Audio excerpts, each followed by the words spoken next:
Nous sommes avec monsieur Bertrand-Pierre Gallet qui va nous parler de son livre Le duel des centaures.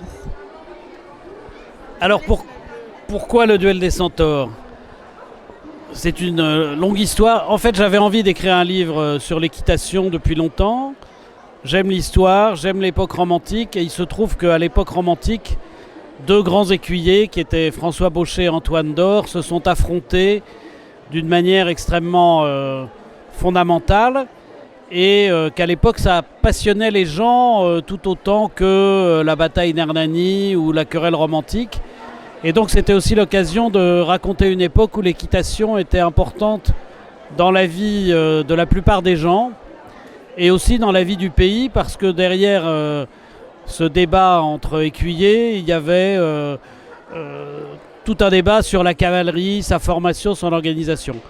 Voilà, et donc je me suis lancé dans cette histoire avec un point de départ assez mince, qui est que alors qu'ils se sont affrontés par livre interposé pendant 15 ans, on n'a trace que d'une de leurs rencontres.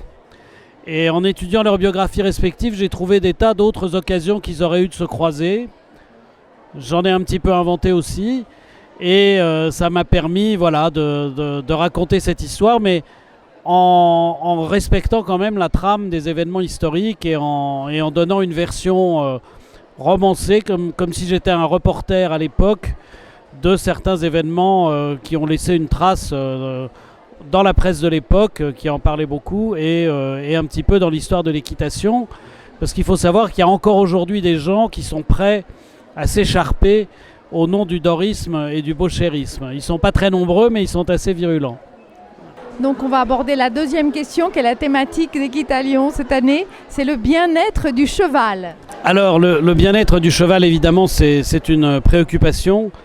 Moi-même, j'ai un cheval qui vit dans un centre équestre urbain, dans un box, il ne va pas très souvent au pré.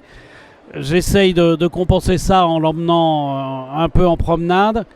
Je crois que surtout il y a encore malheureusement trop d'endroits où les chevaux sont maltraités, et surtout d'ailleurs délaissés. On connaît un certain nombre de faits de ce genre régulièrement. Alors après, le bien-être du cheval, dans la mesure où c'est une espèce qui a été complètement façonnée par l'homme pour vivre avec lui et pour vivre en fait pour lui, j'ai la faiblesse de penser que les chevaux sont heureux quand ils ont des gens qui les soignent et des gens qui les montent, avec qui ils ont une relation harmonieuse. Je ne veux pas parler d'affection, parce que je pense que c'est de l'anthropomorphisme.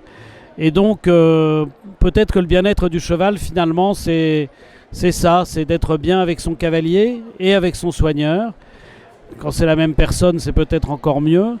Et puis je crois aussi quand même que l'équitation, quand elle est pratiquée de manière intelligente et attentive, améliore le bien-être des chevaux, parce que tout simplement, elle les entretient dans une très bonne condition physique, et qu'elle leur permet de rester longtemps, comme on dit, en forme, et de vivre d'ailleurs de longues années, et de plus longues années, semble-t-il, que les chevaux qui vivent à l'état sauvage.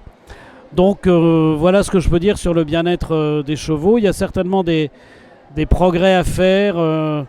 Probablement le domaine dans lequel il faudrait trouver à progresser dans l'organisation des écuries, c'est dans la possibilité pour les chevaux d'avoir des interactions entre eux. Parce que c'est un animal de troupeau, et c'est vrai que par exemple ce qu'on appelle les barns, où les chevaux ne sont séparés par des grilles, c'est sans doute mieux que les box où ils sont séparés par des murs.